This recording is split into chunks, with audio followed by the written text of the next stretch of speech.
আসসালামু আলাইকুম। HSC ২৫ batch. তো আশা করি এই শেষ সময়ে তোমাদের সবার প্রিপারেশন অনেক ভালো চলছে। তো আজকের এই ভিডিওতে আমি তোমাদের জন্য পূর্ণাঙ্গ একটা গাইডলাইন দিব যে পরীক্ষার আগে এবং পরীক্ষার হলে এই সময়টাতে তোমাদের কোন কাজগুলো করা উচিত এবং কোন কাজগুলো ইগনোর করা উচিত। পরীক্ষার হলের মধ্যে কোন কাজগুলো করা উচিত এবং কিভাবে তোমরা প্রিপারেশন নিবা, কিভাবে তোমরা পরীক্ষার খাতায় লিখবা, বাংলা সৃজনশীল লেখার নিয়ম, তো ওএমআর শিট পূরণ, এই সকল জিনিস নিয়ে আজকের এই ভিডিওতে আমি আলোচনা করব। ভিডিওটা আশা করি সবারই অনেক কাজে দিবে। তো চাইলে তুমি তোমার অন্য বন্ধুদের সাথেও এই ভিডিওটা শেয়ার করতে পারো। তো প্রথমেই দেখো ২৬ তারিখ থেকে আমাদের পরীক্ষা শুরু। অবশ্যই আমার এই গাইডলাইনগুলো একটু মেনে চলার চেষ্টা করবা। ইনশাআল্লাহ অনেক কাজে দিবে।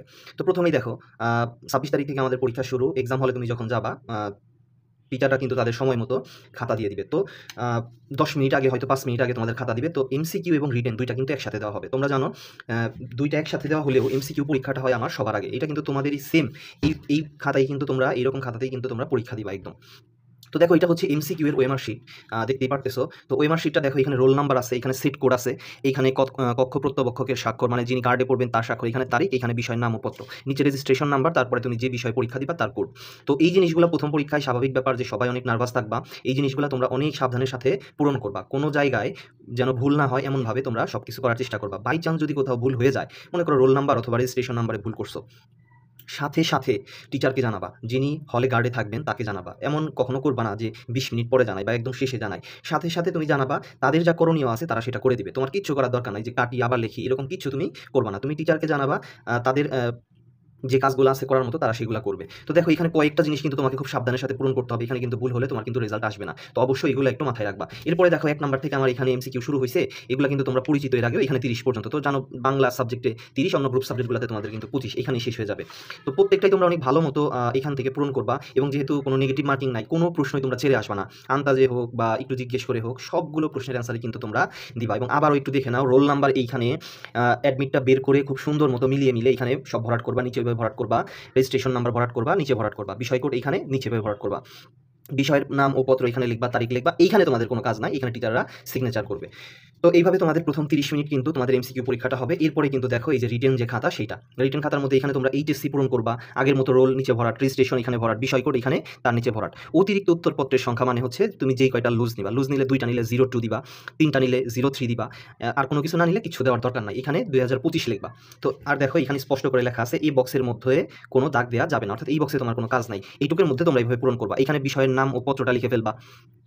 ঠিক আছে? তো এইভাবে খুব সুন্দরভাবে তোমরা এইখানে যে কাজটা, এগুলো পূরণ করবা। এরপরে কি করবা? এরপরে দেখো, আমি যদি খাতাটা খুলি, প্রথম পৃষ্ঠা যদি উল্টাই, এখানে পরীক্ষার বিষয় পত্র লিখবা, বিষয় কোড লিখবা, পরীক্ষার তারিখ লিখবা, দিন লিখবা।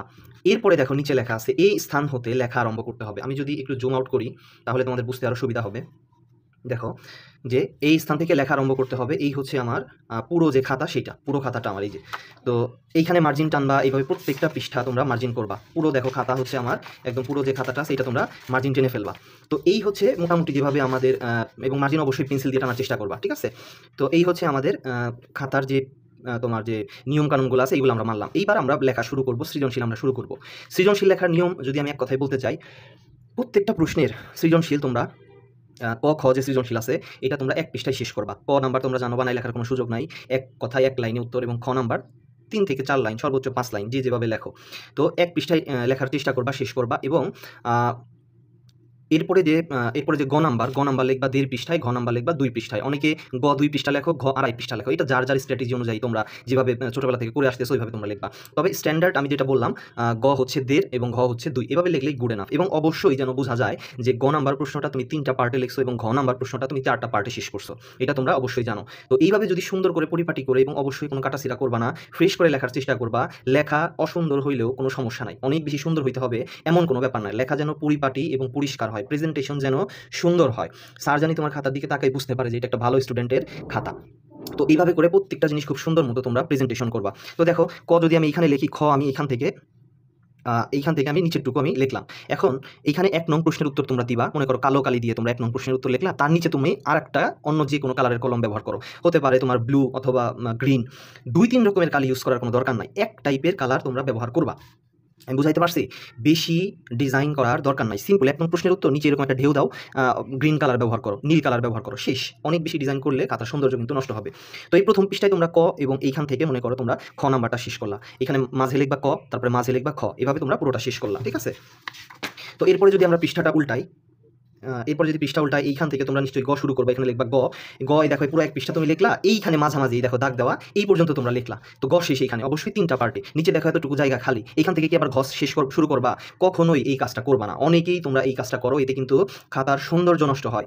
এইখান থেকে খালি থাকলে তোমরা ঘ নাম্বার এইখান থেকে শুরু করবা না, তোমরা অপর পৃষ্ঠায় চলে যাবা, কোনো সমস্যা নাই। এতে কি হবে? তোমার খাতার সৌন্দর্যটা বাড়বে। এই দেখো এইখান থেকে আমি ঘ শুরু করব, ঘ এই এক পৃষ্ঠা, এই যে এরপরে আরেক পৃষ্ঠা, পুরো 2 পৃষ্ঠা আমি দিয়ে দিলাম। দেখো খাতার প্রেজেন্টেশনটা কত সুন্দর হয়ে গেল, কোনো ঝামেলা নাই, কোনো প্রবলেম নাই।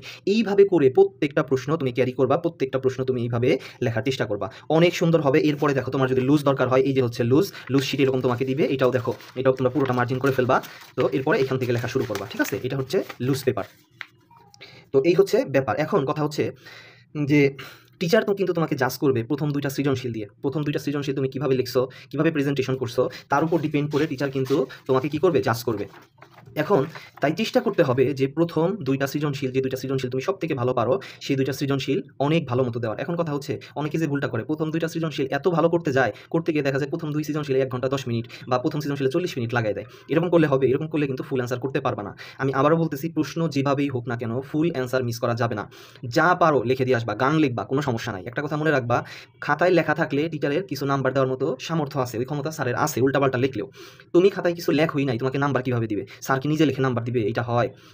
তো প্রথম একটা সৃজনশীলে 10 মার্কের মধ্যে 9 পাওয়ার জন্য, 8 পাওয়ার জন্য তুমি যদি 40 মিনিট দাও, লাস্টে গিয়ে তুমি একটা ঘ দিতেই পারলা না, 4 মার্ক তুমি ছেড়ে আসলা, এটা তো হইল না। এর জন্য প্রত্যেকটা প্রশ্ন ব্যালেন্স করতে হবে, সময়ের দিকে তাকাতে হবে। আমি এই সময়ের মধ্যে শেষ করব, এই সময়ের মধ্যে আমাকে সব কমপ্লিট করতে হবে। এবং আরও একটা কথা, লাস্টের দিকের সৃজনশীলগুলো আবার তোমরা এতটাও খারাপ করো না, বিশেষ করে শেষ সৃজনশীলটা, যে ওইখানে তোমরা 10-এর মধ্যে 2-3 পাও। শেষ সৃজনশীলটা অনেক বেশি গুরুত্ব দিয়ে করা উচিত, কারণ অনেক টিচার করে কি, প্রথম সৃজনশীল দেখে, দ্বিতীয় সৃজনশীল দেখে এবং লাস্টের সৃজনশীলটা দেখে, যে লাস্টে কি হজবরলা কোনো রকম লিখছে না একটু ভালো মতোই লিখছে। তো যখন দেখবে লাস্টের সৃজনশীল তুমি অনেক ভালো মতো লিখছো, নিঃসন্দেহে তুমি শিওর থাকো 70-এর মধ্যে 60-62 তুমি পাবা, মিস নাই। ঠিক আছে? এই কথাটা তোমরা মাথায় রাখবা যে প্রত্যেকটা সৃজনশীলই আমাকে সমান গুরুত্ব দিতে হবে, সমানভাবে টানতে হবে, যে কোনোটা কম গুরুত্বপূর্ণ, কোনোটা বেশি গুরুত্বপূর্ণ, এরকম করলে কিন্তু হবে না। আরেকটা কথা হচ্ছে যে এই হচ্ছে তোমাদের প্রেজেন্টেশনের যে ব্যাপার ছিল, এইভাবে তোমরা লিখবা, কোনো ভুল করলে টিচারদের ডাকবা, নিজেরা কোনো কিছু করতে যাবা না, মাথা ঠান্ডা করে সুন্দর করে পরীক্ষা দিবা। এবং আরও একটা কথা, এমসিকিউটা তোমরা অনেক ভালো মতো পড়বা, ঠিক আছে? এমসিকিউতে যেন কারো কোনো মানে এমসিকিউতে যেন 30-এর মধ্যে তোমরা 25 বা 25 প্লাস রাখতে পারো, তাহলে এই প্লাসটা অনেক সহজ হয়ে যাবে। রিটেনে গড়ে 55, 60, 50 সবাই পাবে, এমসিকিউতে 30-এর মধ্যে 25 সবাই পাবে না। সো এই ব্যাপারটা তোমরা একটু কেয়ারফুল থাকবা। তো এই ছিল খাতা প্রেজেন্টেশনের ব্যাপার। এবার আমরা পরীক্ষার হলের কিছু তোমাদেরকে স্ট্র্যাটেজি আমি বলবো, যে জিনিসগুলো তোমাদের মেনে চলা উচিত। তো এখনই তোমরা কি করতে পারো, আজকে অথবা কালকে তোমরা তোমাদের যে পরীক্ষার যে ইকুইপমেন্টগুলো সেগুলো তোমরা করে ফেলবা, গুছিয়ে ফেলবা। তো ফাইলগুলো অবশ্যই তোমরা এরকম একটা ট্রান্সপারেন্ট ফাইল নিবা। দেখো, ট্রান্সপারেন্ট ফাইল মানে হচ্ছে বাইরে থেকে স্বচ্ছ, মানে দেখা যায় যেন ভিতরে কি আছে। তো তুমি এর মধ্যে তোমার রেজিস্ট্রেশন কার্ড, অ্যাডমিট কার্ড, তারপরে হচ্ছে একটা স্কেল, 4-5টা কলম, তারপরে পেন্সিল, একটা শার্পনার, একটা রাবার, বাস এই কয়েকটা জিনিস তুমি এর মধ্যে তুমি নিবা, যেন বাইরে থেকে দেখা যায়, টিচাররা যেন ঢোকার সময় যেন তাদের আর ফাইল খুলে চেক না করতে হয়। ওকে? তো এই জিনিসটা তোমরা মাথায় রাখবে। এবং কলম যেগুলো তোমরা নিবা, অবশ্যই একদম নতুন কলম নিয়ে তোমরা হলে যাবা না। তোমরা কি করবা, অবশ্যই রানিং করে নিয়ে যাবা কলমগুলো। রানিং যে কলম, 1 মিনিট লিখছো, 2 মিনিট লিখছো, এইরকম রানিং করে নিয়ে যাবা। নতুন কলম দিয়ে লিখতে কিন্তু প্রবলেম হয়, এটা কিন্তু তোমরা জানো। এই জন্য অবশ্যই ফাইলটা এরকম নিবা এবং কলমগুলো রানিং করবা। আর একটা কথা হচ্ছে যে বাংলা পরীক্ষার আগে অবশ্যই একটা সৃজনশীল তোমরা বাসায় প্র্যাকটিস করে যাবা। জানি না কোন কলেজে কবে লাস্ট পরীক্ষা হয়েছে, এর জন্য হাতটা অবশ্যই একটু চালু থাকা দরকার। বাসায় তোমরা কি করবা, এই একটা সৃজনশীল অবশ্যই নিজে নিজে লিখে যাবা, যে আমি কয় মিনিটে এটা লিখতে পারতেছি, অথবা 2টা সৃজনশীল এভাবে একা প্র্যাকটিস করে যাবা। তো এই হচ্ছে বলার ছিল।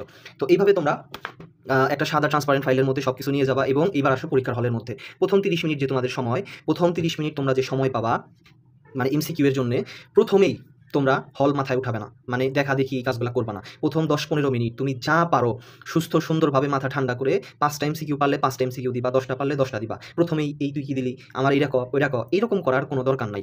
দেখো, এসএসসি থেকে কিন্তু সব কিছু এখানে একটু কড়াকড়ি হবে, গার্ড করা হবে। তো এই প্রশ্ন একটু অন্যরকম হতে পারে। তো সব জিনিস তোমাকে মাথায় রেখে হল ঠান্ডা রাখতে হবে, টিচারদের মাথা গরম করানো যাবে না। ঠিক আছে? শেষ 10 মিনিট তুমি অন্যদের একটু হেল্প নাও, যদি পসিবল হয় তাহলে তুমি নিতে পারো। প্রথমেই তুমি যদি কোনো টিচারের মানে কালারে পড়ে যাও, মার্ক যদি তোমাকে করে ফেলে যে এই ছেলে দেখাদেখি করে, পুরো ক্লাস, পুরো পরীক্ষা শেষ না হওয়া পর্যন্ত ওই টিচার বা ওই স্যার অথবা ম্যাডাম কিন্তু তোমার দিকে তাকাই থাকবে, তোমার উপরে কিন্তু তার নজর থাকবে। এইরকম কাজ কিন্তু কখনোই করবা না, তোমার একার জন্য কিন্তু পুরো ক্লাসের কিন্তু প্রবলেম হয়ে যাবে। তো হল ঠান্ডা রাখার চেষ্টা করবা, স্যারদের সাথে বিনয়ী হবা, বেয়াদবি করবা না, সব কিছু ঠান্ডা মাথায় হ্যান্ডেল করতে হবে। ঠিক আছে?